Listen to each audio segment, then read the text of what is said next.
మత్తయి సువార్త 3వ అధ్యాయము. ఆ దినముల యందు బాప్తిస్మమిచ్చు యోహాను వచ్చి, పరలోక రాజ్యము సమీపించి ఉన్నది, మారుమనసు పొందుడని యూదయ అరణ్యములో ప్రకటించుచుండెను. ప్రభువు మార్గము సిద్ధపరచుడి, ఆయన త్రోవలు సరళము చేయుడని అరణ్యములో కేక వేయునొకని శబ్దము అని ప్రవక్త అయిన యెషయా ద్వారా చెప్పబడిన వాడితడే. ఈ యోహాను ఒంటె రోమముల వస్త్రమును మొల చుట్టు తోలుదట్టియు ధరించుకొనువాడు. మిడతలను అడవి తేనెయు అతనికి ఆహారము. ఆ సమయమున యెరూషలేము వారును యూదయ వారందరును యోర్దాను నదీ ప్రాంతముల వారందరును అతని యొద్దకు వచ్చి తమ పాపములు ఒప్పుకొనుచు యోర్దాను నదిలో అతని చేత బాప్తిస్మము పొందుచుండిరి. అతడు పరిసయ్యులలోను సద్దూకయ్యులలోను అనేకులు బాప్తిస్మము పొందవచ్చుట చూచి, సర్పసంతానమా, రాబో ఉగ్రతను తప్పించుకొనుటకు మీకు బుద్ధి చెప్పిన వాడెవడు? మారుమనస్సుకు తగిన ఫలము ఫలించుడి. అబ్రహాము మాకు తండ్రి అని మీలో మీరు చెప్పుకొన తలంచవద్దు. దేవుడు ఈ రాళ్ల వలన అబ్రహామునకు పిల్లలను పుట్టింపగలడని మీతో చెప్పుచున్నాను.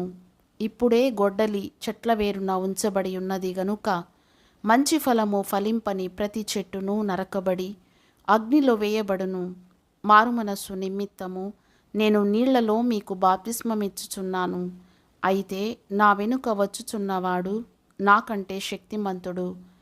ఆయన చెప్పులు మోయుటకైనను నేను పాత్రుడను కాను.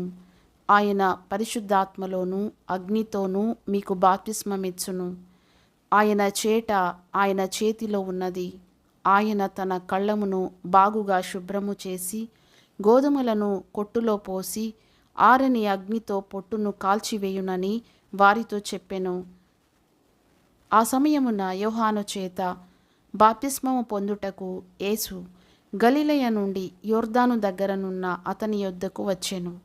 అందుకు యోహాను, నేను నీ చేత బాప్తిస్మము పొందవలసిన వాడనై ఉండగా నీవు నా యొద్దకు వచ్చుచున్నావా అని ఆయనను నివారింపజూచెను గాని, యేసు, ఇప్పటికీ కానిమ్ము, నీతి యావత్తు ఇలాగు నెరవేర్చుట మనకు తగి ఉన్నదని అతనికి ఉత్తరమిచ్చెను గనుక అతడు అలాగు కానిచ్చెను. యేసు బాప్తిస్మము పొందిన వెంటనే నీళ్లలో నుండి ఒడ్డునకు వచ్చెను. ఇదిగో ఆకాశము తెరవబడెను. దేవుని ఆత్మ పావురము వలె దిగి తన మీదికి వచ్చుట చూచెను. మరియు ఇదిగో, ఈయనే నా ప్రియ కుమారుడు, ఈయన యందు నేనానందించుచున్నానని ఒక శబ్దము ఆకాశము నుండి వచ్చెను.